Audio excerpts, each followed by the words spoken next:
I've had some indications from the universe lately that perhaps more people like me want to have these types of reframing perspectives, conversations.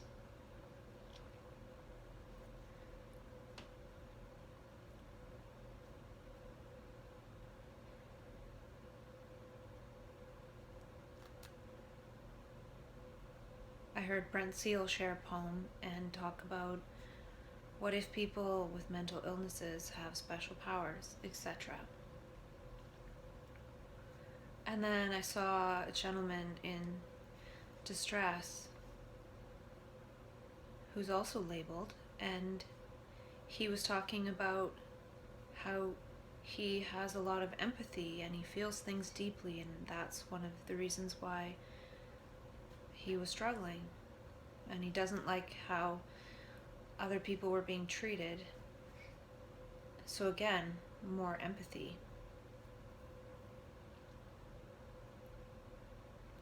And another individual I spoke with shared that they no longer want to be on medication and are tapering off, but also have to take steps in order to have a very stress-free and gentle lifestyle for an extended period of time in order to make sure that's successful. And they talked about reading about the side effects and experiencing side effects. And I also had a conversation where a person brought up the question, am I more than my label? And that just broke my heart, because we're so often forced to identify so strongly with our label that we lose touch with the other elements of ourselves. And there's infinite elements other than that label. And I feel that the label often misinterprets things. It'll call things symptoms of illness when really it could be a sign of transformation, or a sign that a person has extreme empathy. And some of us acquire this high sensitivity, and then we're seeing and perceiving and feeling things that we've never felt before, and we don't understand that language. And I feel like because we don't understand what we're perceiving and what we're seeing and what we're feeling, which when it's empathy is actually a lot to do with the other, feeling what the other is feeling, or sensing what they're feeling, or being able to read them so clearly that we're feeling what they're feeling. But when we don't know that this is what is happening, I feel like we get thoughts in our head that don't make sense, or attack ourselves and lead to things like depression, because when we're seeing something and we're so used to identifying with our thoughts and our ego thought process, and that can be so-called normal and healthy, though I question that. If we start sensing more and more of the other, yet we only know how to think in terms of ourselves, when we're sensing the pain or the feelings or more information of the other or the situation, extrapolating, if we still are strongly identified with our ego thinking process, that ego thinking process can actually become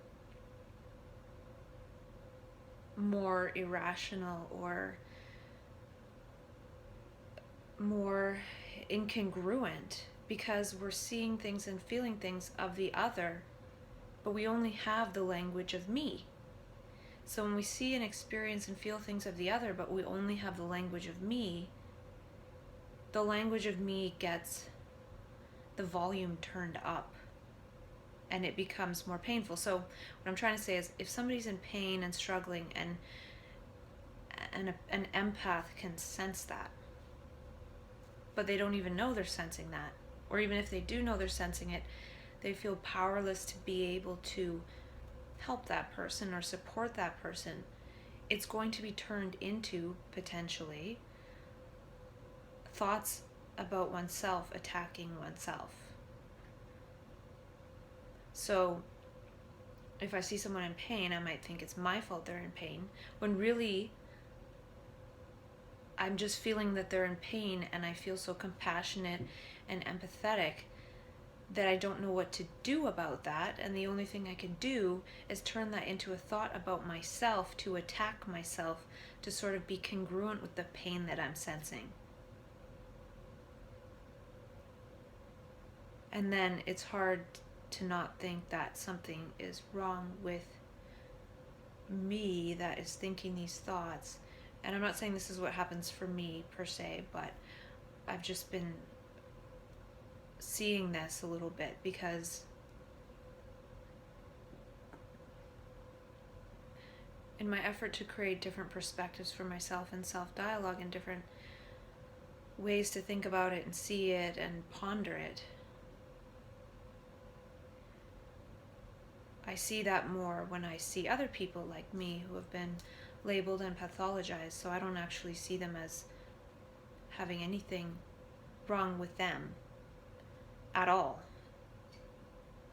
But the thing is, since we don't know how to act based on these high sensitivities,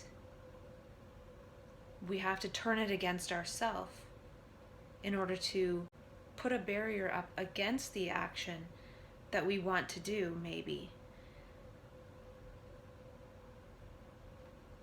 Or it's the only way to really, it's the only action we know how to take, is to turn it against ourselves, because we usually turn a lot of things against ourselves. And a lot of times people are judging other people, but if someone's got in touch with their empathy and they're not judging, but they're feeling, now instead of having judgments, we're having judgments against ourselves, because we're not actively judging, we're feeling. But since we have this inner judge going on all the time, those feelings of others, for others, with others, again get turned against ourselves. Because again, the ego is our own voice attacking ourselves. So if we have a so-called regular ego consciousness, and we're walking around kind of in our own ego world, and pretty much blind to the feelings of others mostly, especially because we're judging them all the time, we're not really reading others, we're judging others. We're projecting onto them instead of really receiving them. Now when we start to receive a person and not judge, what do we even do with that information? And if we don't have a language for communicating that, and we don't even have the language for understanding that we are one consciousness and we're one humanity, what I'm saying is, when we sense that extra information, that extra energy, that feeling with our hearts, it again gets turned against us in our own voice. It's our own voice turned against ourselves. And then that poor person who's an empath, and I only say poor because unfortunately we don't understand it fully, and we don't create the space through which people of that consciousness can also thrive. These people have to, I feel they almost start turning their voice against themselves even more in order to protect them from what it is they're seeing, because they're feeling so much. So it's easier just to attack oneself with one's own thoughts than continue to feel that so strongly, even though a person still would continue to feel that very strongly. And if a person is sensing someone else's pain and there's nothing they feel they can do, or maybe they don't even know that's what they're sensing, then they start to blame themselves for that other person's pain, mainly because they don't know what they can do to help them. And they partially blame themselves because they see that we're all one. So if someone else is in pain, then it's partly everyone else's fault.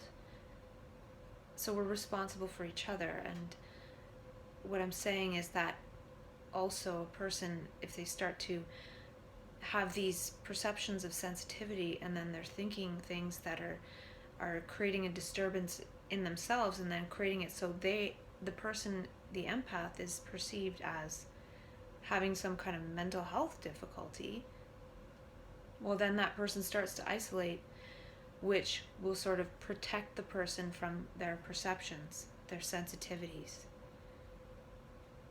And so I was thinking about how complicated and interesting that is, but also in terms of, well, what to do with these perspectives, if anything. And I think part of it would be, I'm wondering, and I don't really know, what can we do with these empathetic and sensitive perceptions?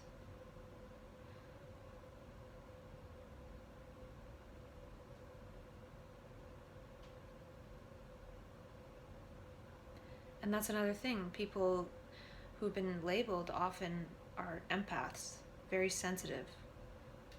And then they're so sensitive, and we only have this language of me ego, that as we walk around perceiving things, we can only think about it in relation to the me ego, and then that gets confusing and just and painful, and then there can be depression and anxiety and all these things, which are other thoughts.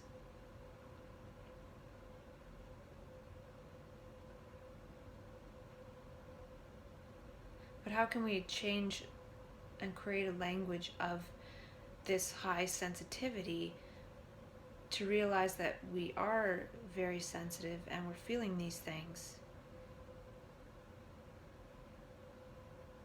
in order to not maybe take it on ourselves and think it's our own problem, when really we're sensing some of the problems in the situations that we're in daily life? And how is it that we can act differently to change that, in terms of, if I'm feeling someone's pain, can I hold a space of compassion for that person instead of taking it on myself? Can I look with compassion and non-judgment and unconditional love? And that look is part of the healing. How we look at people, which is one of the things that I've been thinking about a lot. And that might be one of the only things we can do, is look at it differently and look at ourselves differently, and see that when we're feeling things, it's not necessarily a symptom of mental illness, but it's almost a mystery. It's almost a puzzle. What is it that I'm really feeling? It probably has nothing to do with me and my own supposed personal problems, because part of the empath process is that we're not so identified with our own pain, but that opens us up to being sensitive to the other's pain, which is necessary for some of us to be able to do this in order to create a different world. But instead of being in touch with that sensitivity and utilizing the gift of that to help inform the change of the world, we take the sensitivity to be a mental illness and our own problem, and then hide away, and we're not using our gifts to help the world. And that's actually one of the things we want to do as empaths, is be altruistic, because altruism implies that we're all one. And when we're empaths, we see that we're one consciousness, because we can feel other things besides just our own self. And we can feel it by seeing it. All we have to do is just look. So again, it's about clear perception and clear vision. But when we see something and it's kind of painful, we can turn that into painful thoughts against ourselves, and that can eventually end up really crushing us. And someone told me that they were told they'll never get better, and they're going to be like this forever, and they'll always have this problem.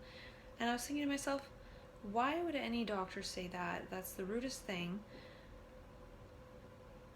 28 years from now or 10 years from now, that is not going to be the case. And we need to start talking in terms of how we would ideally envision it to be. And part of what I see is people seeing that they've actually become connected with some of their gifts, which is a different way of perceiving and acting and feeling. And it's actually being more in touch with other dimensions of our inner being, of humanity.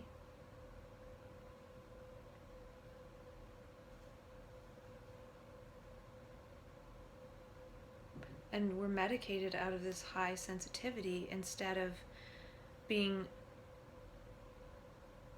facilitated to utilize it. And that could be a ways away before it's actually really recognized and utilized. But I feel like we can at least start talking to each other about these other ways we want to think about ourselves and see ourselves other than the label. When this person told me that they were wondering if they were anything more than their labels, it just really broke my heart. And it really hit me in that all the stuff that I've been talking about with myself, for myself, to strengthen in my own neurology and being that we are more than our label. Our label can be a little slice of the pie that is useful in getting certain supports, as those are the only supports available through the mainstream system, but not actually really buying into that story, because it's just a story. And unfortunately it's told to us by authority figures, doctors and professionals who have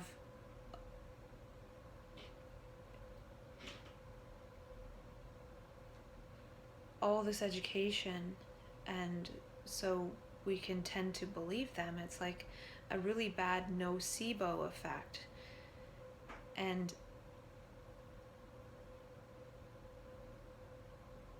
it's fine if people want to really believe that about themselves, if that's the most helpful and useful. But from my experience, just interacting with my peers and talking with different people,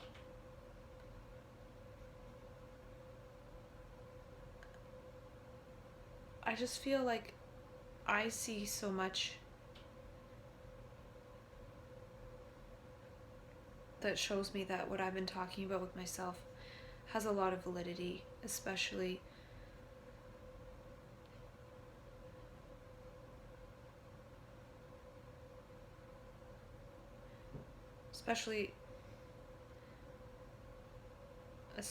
regarding, and I don't want to say especially because that almost makes it sound like what I'm going to say next is the thing, and there's no one thing. There's so much. But I see these individuals with labels as very empathetic, very sensitive beings. And I know some people that have labels and talk to them, but I just find it interesting that lately conversations are happening that are some of the elements of things I've been talking about with myself, but I'm not starting them. And so when that happens, it makes me really feel like people who've experienced this do want to think about themselves differently and do want to talk about themselves differently. And if we think and talk about ourselves differently with each other, at least, and still have the label stuff where necessary, then we'll potentially be able to unfold something different for ourselves.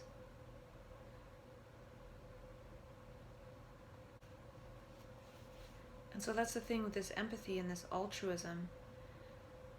I feel like we need to be altruistic together. And I've talked about this before,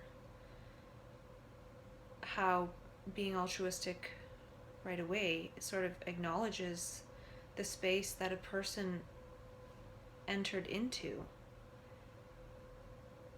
So to make that part of the healing process is powerful, because a lot of people are trying to get in touch with that when they go through this transconscious experience.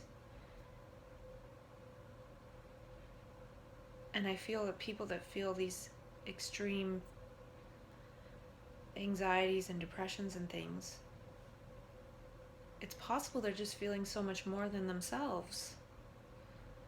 And so when that happens, we want to do something about the anxiety, but what we really want to do is actually do something to help the world. And I'm not saying that in every case that is how it is, but I'm just feeling like a lot of this so-called mental illness is just getting in touch with the fact that we're all one consciousness. And when we're in touch with that, we're not perceiving based on separation, whether we are aware of it or not. So we're perceiving so much more than what our ego band of consciousness would allow us to perceive. And when we do, we get overwhelmed. And then it's turned into our own problem to deal with, like our own ego problem. When the problem is the ego and the fact that we want to cooperate. We're designed to be altruistic. We're designed to have meaning and purpose in life. And if everybody on the planet had a completely different meaning and a completely different purpose, we wouldn't be able to get along at all. What I'm trying to say is that part of the meaning and the purpose is just to be helpful and participate and cooperate and be involved together. And that's why I don't like the whole idea of personal growth, because I feel like if we grow in cooperation and in world centricity and altruism, we'll naturally grow personally in a way, but we actually need to learn how to grow together and how to connect together, not all of us doing our own little personal things. And so with transconsciousness, I talked about having access to that world-centric consciousness as well as one's ego consciousness. Well, the world-centric consciousness is the part we all share. So when we have access to that, we all share that. So if we're in touch with that as people that are labeled, if we communicate at that level, because we can communicate with each other, what's your diagnosis, what's yours, what's your symptoms, what's mine, or we can talk at the empathetic, transconscious, altruistic level that we've already seen and are in touch with. And when we're talking from that perspective, we're speaking the same language, which is a heart-centered language of clear perception, recognizing patterns and seeing the pain of other people. So labeled people, I feel deeply but don't know how to act based on that, because we're used to acting based on the sound of our ego voice moving us around, usually incongruent with what's going on. But when we get in touch with that empathy and that empathetic perception, society's not designed to act based on that soundscape, and it creates a different soundscape. And I feel like when we're sort of in between trying to decouple from the soundscapes of our ego and other soundscapes are coming in, they can be so-called delusions and hallucinations, but that's only temporary to really show that we're decoupling from that other mode of existing. I won't even say seeing, because I think we don't really see in that state. And when we start to see, we start to feel more, because we can see what is happening. We can see someone's posture. We can see the look on somebody's face. And we can read it. But if we don't know what we're reading, the soundscape inside can be even more confusing and incongruent And part of the trouble is too, we're not voicing that. So if we never give voice to that, it may end up just getting more and more muddled over time. And so I could see somebody and see their pain and see the pattern of their whole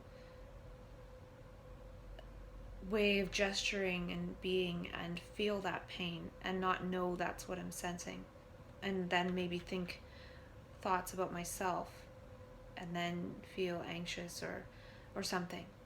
Or I could see that and look with compassion and understanding and unconditional love and know that I'm feeling that person's pain and just holding that.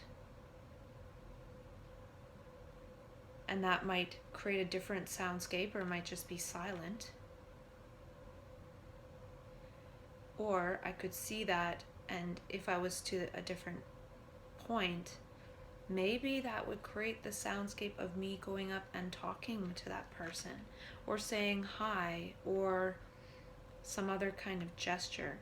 So what I'm trying to say is, if I'm unaware that I'm perceiving empathetically, I'll probably have some odd soundscapes in my head because I'm seeing with that language, but I'm not translating that into some kind of gesture or word. Or I could see that, and seeing that translates into instant action.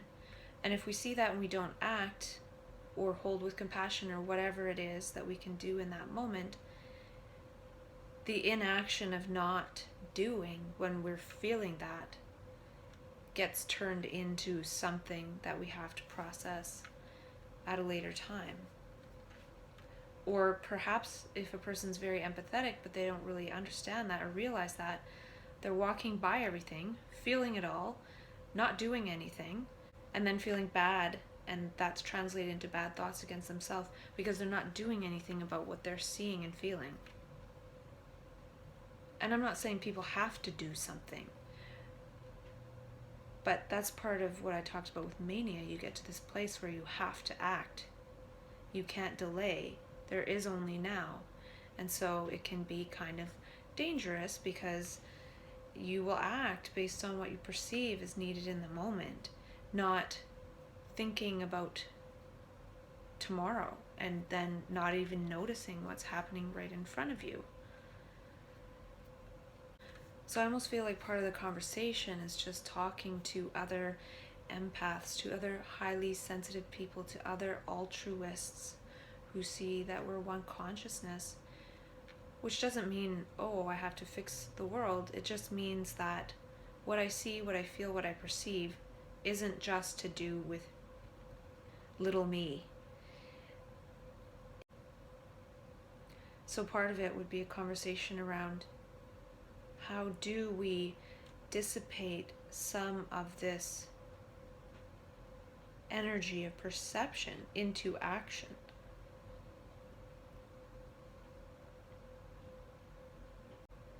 And part of it too is, if somebody's labeled with a mental illness and told that they're never going to get better and they have this personal problem, when in self-dialogue or in conversation, one might come to an understanding of themselves as an empath, as a healer, as a highly sensitive person.